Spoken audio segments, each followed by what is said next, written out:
Permettre que le signal soit stable du côté de Yaoundé. Nous avons Aimé Catherine Moukouri sur ce plateau. Bonjour. Bonjour Thierry Carole, bonjour Soflane et bonjour à tous nos téléspectateurs. C'est un plaisir de vous retrouver en ce début de semaine un peu plus rapidement que prévu. Le temps pour la revue de presse acte 2 dans la ville de Douala de prendre le relais. Et on démarre cette revue justement avec le quotidien, la nouvelle expression qui ne manque pas de parler de l'actualité forte de ce week-end. Il s'agit de ce meeting du Rassemblement démocratique du peuple camerounais et le journal titre l'ombre de la basse au meeting du RDPC. D'après la nouvelle expression de ce lundi est disponible dans les kiosques. Bafoussam avait l'air d'une ville en état d'urgence. Samedi 20 juillet 2019, les principaux carrefours et autres lieux sensibles de la capitale de la région de l'Ouest ont été pris d'assaut au premier champ du coq par une meute d'hommes en tenue, arborant casque et gilet pare-balles. Ces sbires armés de fusils, de boucliers et de matraques scrutaient minutieusement tout passant. Le journal La Nouvelle Expression de ce lundi nous fait savoir que les personnes à l'apparence suspectes étaient interpellées et fouillées. En plus, des forces de sécurité en tenue ou en civil étaient déployées d'après les reporters de La Nouvelle Expression sur le célèbre carrefour Maquisard. Des engins lanceurs d'eau et des pick-up sur lesquels étaient perchés des sentinelles. La Nouvelle Expression qui nous propose tout un dossier sur ce meeting ce lundi matin nous parle de la colère des ancêtres de la région de l'Ouest, cette fois-ci avec un point d'interrogation, car peu après le démarrage de la manifestation à la place des fêtes de Bafoussam, le ciel s'est obscurci et soudain a déclenché une forte pluie, nous fait savoir La Nouvelle Expression. Ce n'est qu'à la fin de ce meeting que les rayons de soleil ont réapparu. Simple coïncidence au fait de la saison ou message des ancêtres. Le journal La Nouvelle Expression se pose la question en nous faisant savoir ce lundi que plusieurs personnes soutiennent la deuxième hypothèse. Elles pensent que si les chefs étaient en harmonie avec les aïeuls, les rites initiés pour empêcher les averses pendant ce meeting auraient produit des résultats escomptés.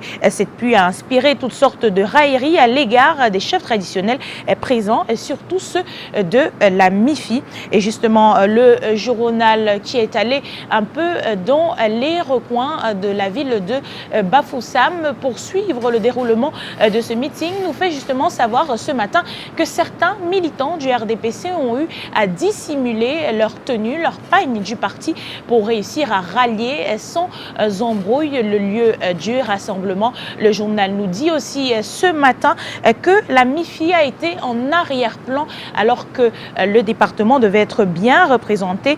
La participation du département hôte du Rassemblement pour le respect des institutions, la cohésion nationale et la paix organisée par le RDPC à l'initiative du sultan Ibrahim Modjoya était strictement figurative, dit La Nouvelle Expression. L'élite politique locale a été lésée et en parlant de lésée, justement, La Nouvelle Expression s'attarde sur une autre autorité, un autre visage politique ce matin. Il s'agit de Jean de Dieu Momo et pour le journal La Nouvelle Expression, il a été ignoré.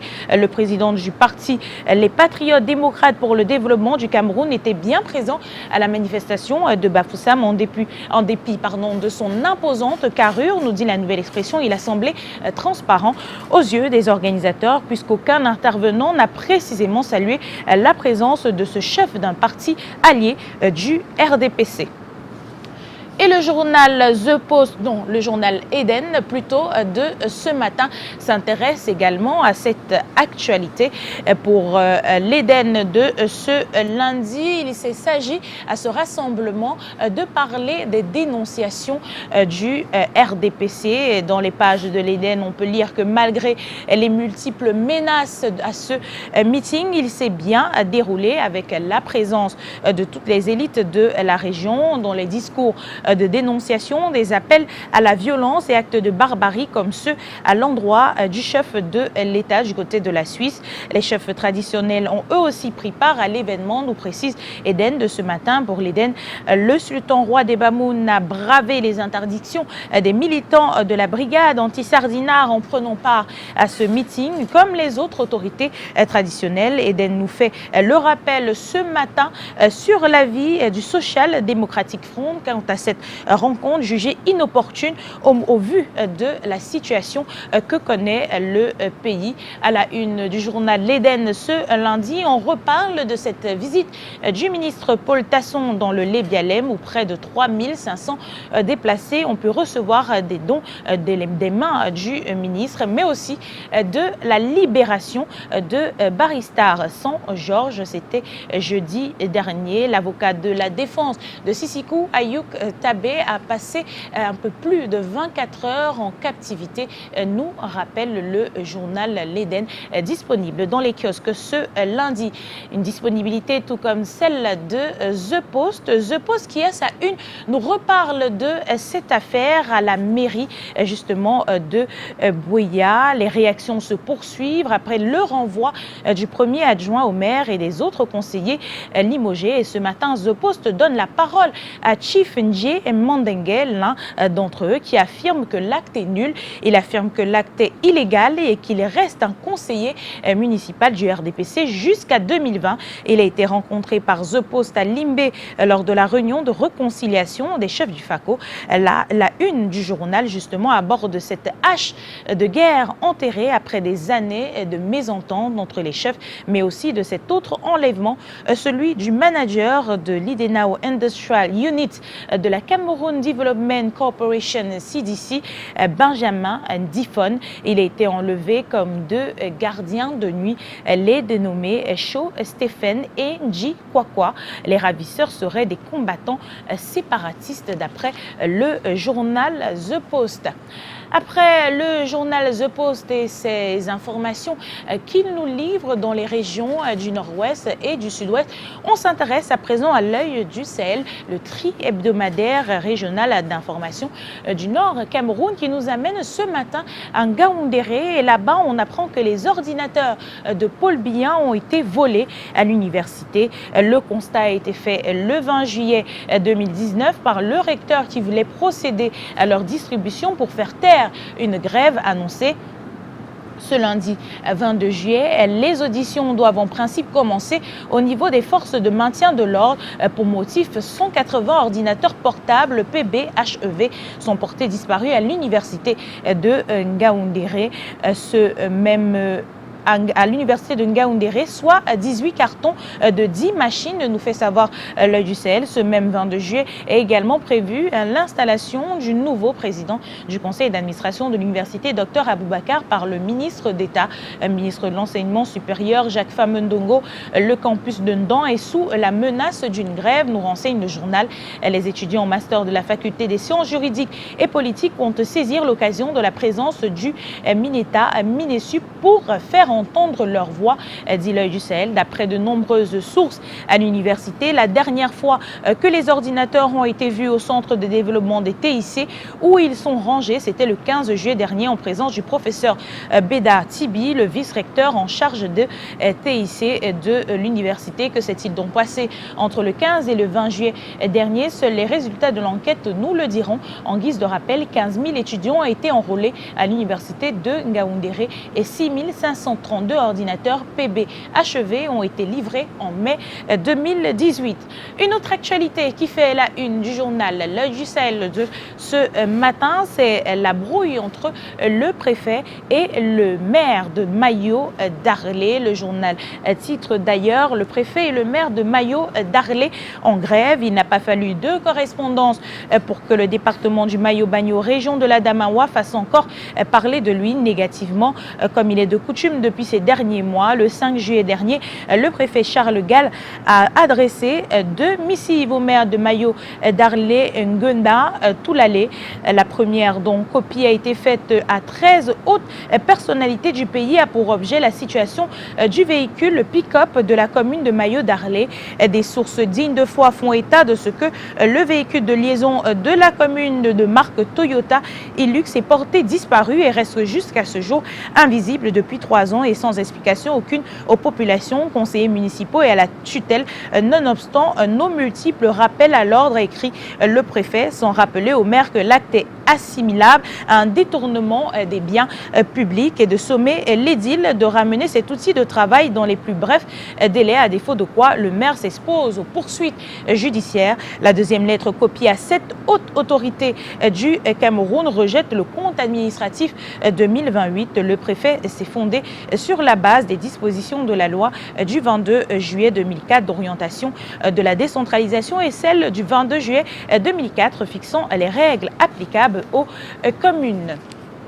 À la une de l'Œil du Sahel de ce lundi, on parlait également du RDPC, mais cette fois-ci d'un autre meeting à Ngaoundéré qui a été boycotté. Les militants de base en rupture avec le sommet, titre en page interne justement le journal L'Œil du Sahel. Les militants du Rassemblement démocratique du peuple camerounais de la région de l'Adamawa se sont donné rendez-vous à l'esplanade de la permanence du parti le 20 juillet 2019. C'était à l'occasion d'un meeting de soutien aux institutions républicaine et de remobilisation autour de leur président national Paul Biya. Ce meeting tenu le 20 juillet dernier a laissé dégager deux faits majeurs. Le premier, la forte mobilisation des élites et forces vives de l'Adamawa. Le deuxième, l'absence des militants de la base et singulièrement ceux de Ngaoundéré au stade Ndoumbe Oumar et à la maison du parti. Pire, du Mayo Bagno, du Djerem, Belel et de Tchaba. Les membres du parti au pouvoir sont venus peu nombreux pour assister à un meeting dont le début était prévu à 10h mais qui n'a été lancé qu'à 12h30. Selon certains militants qui ont boudé ce meeting, il y a non seulement eu un problème de communication mais aussi et surtout de la frustration.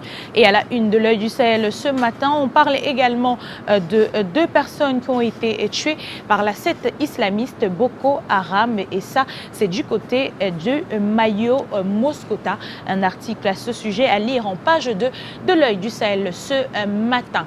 Un autre journal à retrouver ce matin dans les kiosques, il s'agit de la tribune des communautés intégration. Ce matin nous parle de la frontière entre le Cameroun et la Guinée équatoriale. Le journal titre le tracé de la frontière modifié en sourdine. Dans le dossier que nous propose ce matin intégration, on parle on nous dit que dans l'épaisse forêt, les travaux de construction du paré des intégrations, le mur de l'intégration évolue en roue libre, faisant désormais des terres camerounaises des zones de non-droit. Le journal nous dit que le mur redessine peu à peu la frontière en longeant la bordure nord de son verger le 13 juillet.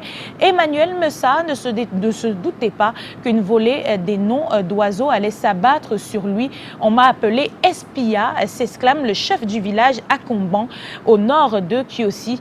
Ces derniers jours, pour se rendre dans sa plantation située le long de la frontière officielle, le dignitaire alterne de peur en émotion et d'émotion en peur.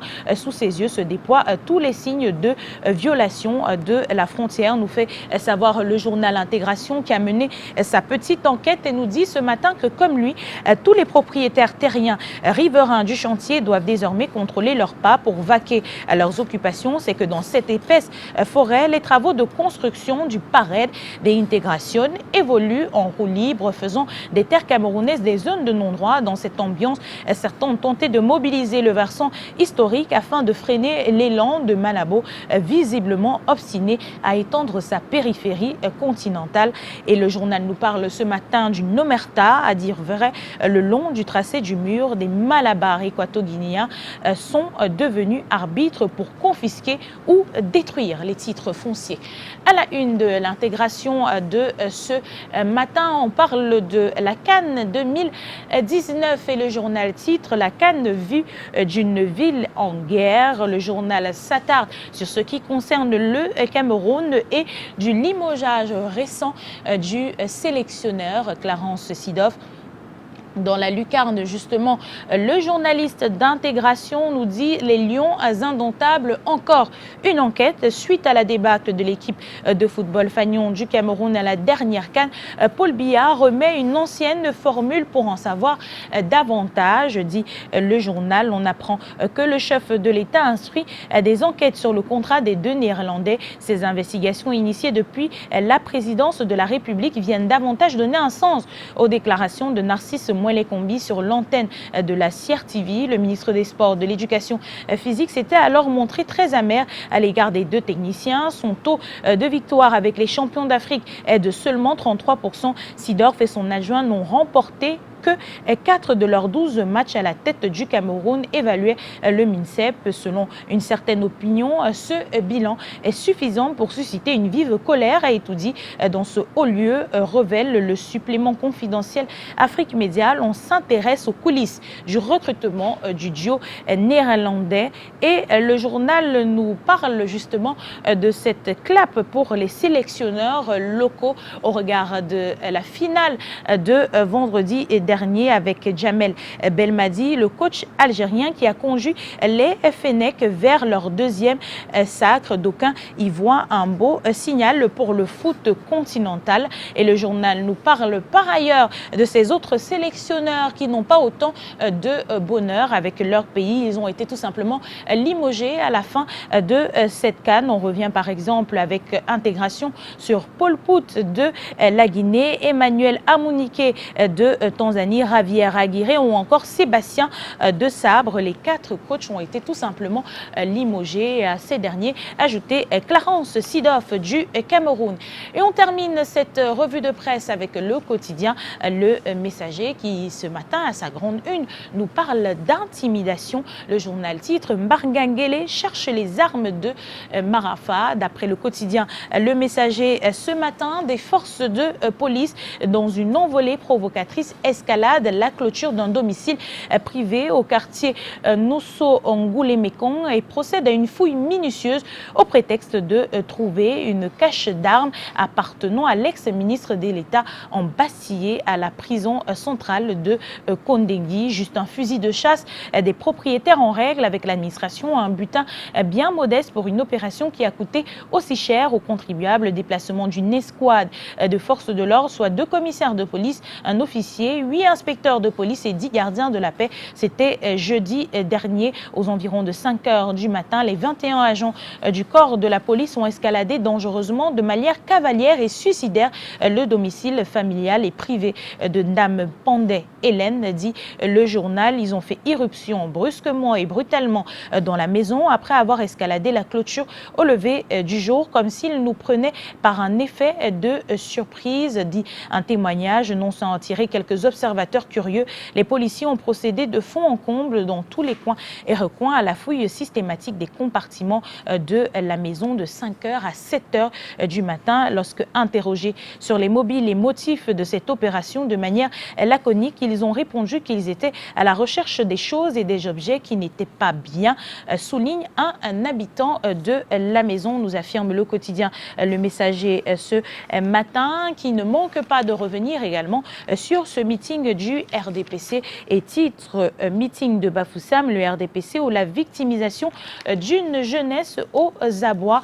De l'allocution du sultan des Bamoun à la place des fêtes de Bafoussam samedi dernier, il ressort précisément que le patron du RDPC demande aux jeunes de changer de paradigme politique pour donner une chance à la paix, un cheminement quasi mystique, affirme le quotidien Le Messager, avec lequel nous mettons un terme à la revue de presse dans la capitale économique Douala. Merci à vous de nous avoir suivis et surtout merci Soflane et Thierry Carole de nous recevoir avec ce grand plaisir sur ce plateau. On sera heureux de vous retrouver dès demain, mardi. Voilà, on va taper du bois, on ne sait jamais. Oui. Ce qui est sûr, certain, c'est qu'avec la grâce de Dieu, on se retrouve à ce plateau pour continuer à faire ce qu'on sait mieux faire, propager la bonne humeur. Oui, partager la bonne humeur avec nos téléspectateurs, c'est pas toujours évident. Hein. Ouais. Des fois, on n'a aucune envie d'être là, on a juste envie d'être sous la couette. Comme il pleut énergiquement, on a juste envie de dormir. Ouais. Mais malheureusement, on ne peut pas. Des fois, nous aussi, on n'a pas la bonne humeur. Hein. Bah oui. Mais on fait l'effort de la bonne humeur. Le travail, c'est du quand même. Oh, ce n'est pas plus dur qu'un autre, mais bon, disons que il y a des avantages et des inconvénients comme partout d'ailleurs. Ouais. Et mais Catherine Moukouri, avant de partir, s'il vous plaît, choisissez votre chanson du cœur ce matin. Kwassa System de Johnny Tesano et Concours de patience de Cotobas. Si vous pouvez mimer les chansons. Ah, Kwassa et Kwassa, Kwassa Mbalambala. Ah, Kwassa et Kwassa, Kwassa Mbalambala. Ah, chérie Mbalambala. Oh, qui Mbalambala. Alors, C'est pas le Aimée votre époque, Catherine, ça. vous choisissez Mon père me bourrait les oreilles à la chanson. quel auteur ce matin? Bah, je vais choisir, je vais dire Cotobas. Cotobas. Ça vous parle beaucoup plus qu'on de patience, Oui, Caïs. oui, quand Et- même. Seconde moitié des années 90. Il est originaire même de Tchang, le vieux. Qui ça? Jolie Tesano. Ah, d'accord. C'est- Ouais, elle a choisi Cotobas. C'est le seul et meilleur chanteur qui a Tchang depuis belle lurette. C'est ça. Il y en a Alors plus depuis. pourquoi hein. Cotobas hein, Chouchou Bah, je vais dire que avec, je me retrouve plus dans les titres de Ouais, c'est plus ta Cotobas, génération, voilà. Pas forcément ma génération, mais ceux te que parle je plus. connais mieux, voilà, et que j'ai eu à danser aussi comme Thierry Non, Carotte. quand vous allez rentrer à la maison, il faut écouter la chanson Quoi ça de Jolie Tesano. Bah, je suis sûre que je vais l'écouter tout à Ouais. l'heure. Vous allez certainement nous faire Ouais. écouter un extrait au courant de l'émission. Ouais, Tout c'est- à fait. C'est une très belle chanson. Merci, et Catherine Moukouri. Passez Merci une à excellente journée. hein. Il est 7h passé de 26 minutes. Nous Qu'est-ce qu'on n'arrivons fait toujours pas à reprendre le signal de Yaoundé avec Gislain Pierre et Solo. J'espère, voilà, en tout cas, je vois les techniciens courir un tout petit peu. J'espère que d'ici quelques minutes, on pourra le retrouver. Pour l'heure, on va valider cette session qui nous vient du service commercial.